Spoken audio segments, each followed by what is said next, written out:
you hear me over here? Give yourselves a round of applause. Welcome to Guys' Comedy Club. Welcome to the Thursday night open mic in the longest running comedy club in Virginia. Oh, you're part of history. Yeah. Good about that. It's a good menu, good food, good people. And we're gonna do a comedy show for you tonight.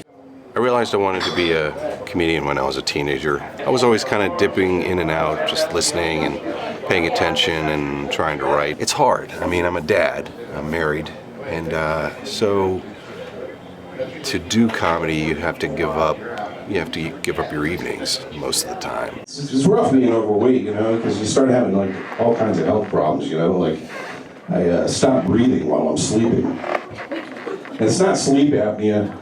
It's the other one, you know, where your wife's covering your face with a pillow. Shut up! It's like a getaway. It's like, you know, I guess you have your mundane parts of your life, but this is actually the joyous part because you get to get away, you get to you get to vent too for things, the things that happen like in life. You get to vent and say whatever you want, and you can say it on stage as long as you're saying it in a funny way. You don't even have to say it in a funny way. You can just say it, but other people feel that with you, and you don't feel as alone as you did before. Holy shit, you guys! I have twins. Yeah, whenever I tell people that, I always get the same reaction. Oh my God, you have twins? I couldn't do that. And I'm like, if you have twins, you do realize you have to keep both of them, right? You know that. If one's missing, somebody's gonna notice, especially mom, right? So babies are in the womb for like 9 months. It's like a little teeny prison. You can't hope that one of the babies shanks the other one in the womb. That's not gonna happen. Because if it does, Shank baby comes out with a teardrop tattoo, okay? I'm not the only one that watches Lockup. Life is only as negative as you make it. And, so if you really want to have a bad day, you can have a bad day. Or you can turn around and go, well, it figures. Let's count the ways in which this could get worse. You just laugh at it, and, you laugh at other people. And when I've noticed that, when you're around somebody else who's kind of laughing, it's like if I were to fall off the stage right now, you guys are going to laugh after you see that I'm okay, hopefully.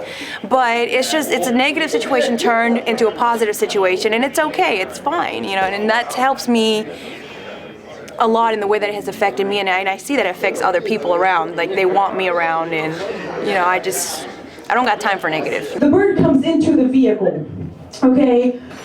Panic ensues, okay? And at this point, I don't have many options, and I decide that the best thing for me to do is to push the bird towards my friend. It's her vehicle. This is not my call to make. Okay, I already set her on fire. So you get what you put in. Basically, you and it corresponds with life. Whatever you put in, that's what you get out. Like, you don't work, you don't save up, you're gonna have a shitty life. So it kind of works hand in hand. So when I feel like when I'm doing good in comedy, I'm kind of doing good in life.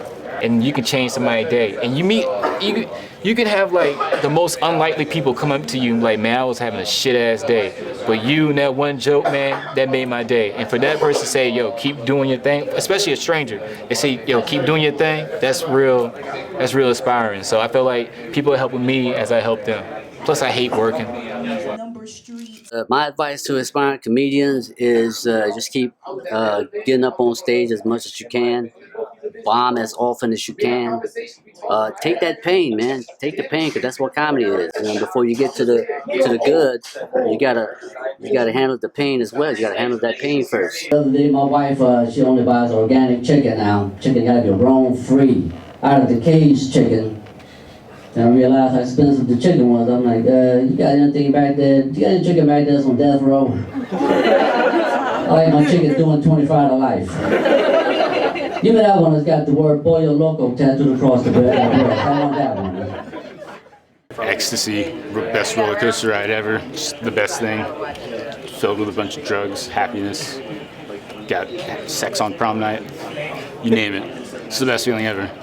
You need laughter in things. And I think we should appreciate how hard it is to be successful as a stand-up comedian, and also just appreciate art in general as a society.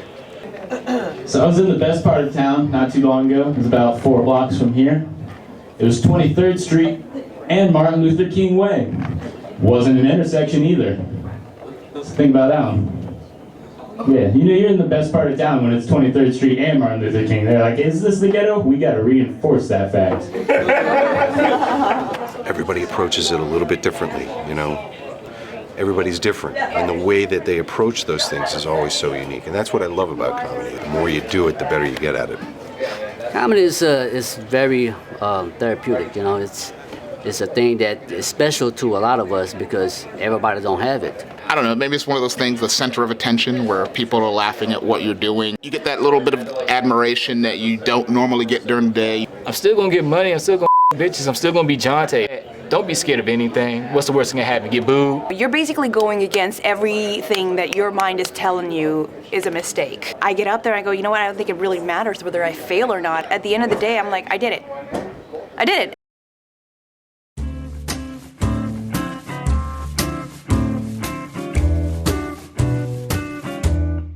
Would you really answer the door for someone who looks like me? Like, shouldn't you be looking through the peephole wondering, didn't SEAL Team 6 get that guy? Your breath stinks so bad. You ever know somebody's breath stinks so bad you can smell it via text message? By the way, if you're offended by my jokes tonight, I am having a symposium on global climate change tomorrow to offset these jokes. I bought into a timeshare. Anybody do that? Yeah, we're all poor. Hey, you reached Brian Shelby in 2016. We all have call ID. I know who it is. Please do not leave me a voicemail. I can't even walk around the house naked. Grandma looking at my ass. Bam, Grandma, I can't have my dick out no more. I love Virginia though, man. I love our culture. I love the fact that I can say Virginia. And people know what I'm talking about. I don't have to explain it to them. Of course, now we have to have the visuals broke down because it smells like bird ass and it's also very dirty. Hey, ID me. No, that's totally a girl. Enjoy your cheap wine, bearded lady. No, a lot of people think that the way to a man's heart is through his stomach. And that's not true. Because you see, the way to a man's heart is through the superior vena cava, then through the right atrium, through the... A urologist told my 85-year-old dad to bring in a sperm sample.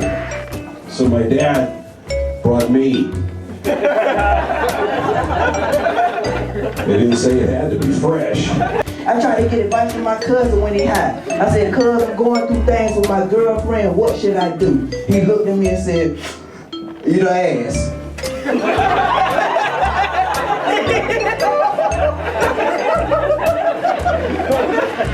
Eat her ass. So I was like, so I'm curious now. So I looked at him, I'm like, cuz, eat her ass. What does ass taste like? He looked at me and said, if I have to describe it, I say it tastes like penis. But you know what's crazy about getting fired? How can everybody know you getting fired before your ass do? I went to work, I didn't even know. People like, yo, D. Bro, what you doing here, man? You ain't heard? Army's weird, man. I gotta tell you, it's a strange bird. It's my favorite 4-letter word for I made a lot of bad decisions when I was younger, okay?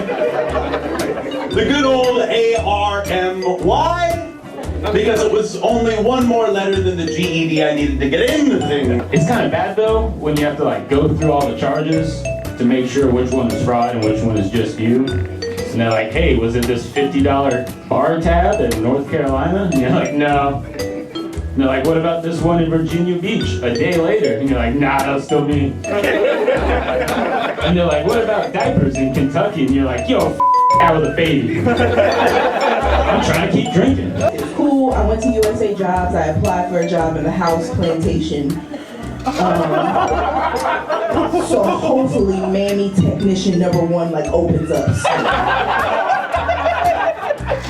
Right? People like, you being outside. I was like, bitch, you see these titties? I'm in the house. Somebody while you make me, right? Do you understand that your son's a person of color, but not really? Because I'm Asian and I'm half white. I'm basically a fortune cracker. You can't trust politeness. Politeness will screw you over. Like, I have a white, my best friend's white. He's like, dude, why are your black friends so mean to you? Because they're real. We have watches which can count the number of steps you take. If I set the watch to start at the total number of steps that I'm going to take in this lifetime and have it count backwards, then I can pretty much determine when I'm going to die. So I figure if I don't move, that number doesn't move, and I can live forever. I hate when farts hurt. No, like, you just be like enjoying your day, and all of a sudden, you know, you're just trying to squeeze one out, and it feels like you're just shooting out 6 rusted Skittles. I was at a snack bar and I see this couple. They have a 1-year-old, they have a little kid has a balloon and shit. These couples are arguing. I don't know what they're arguing about, so I walk over and listen up, and I hear the mom say, no, honey, we're getting the Pop Rocks. What's the point of having kids if you can't experiment on them? I'm like, holy shit.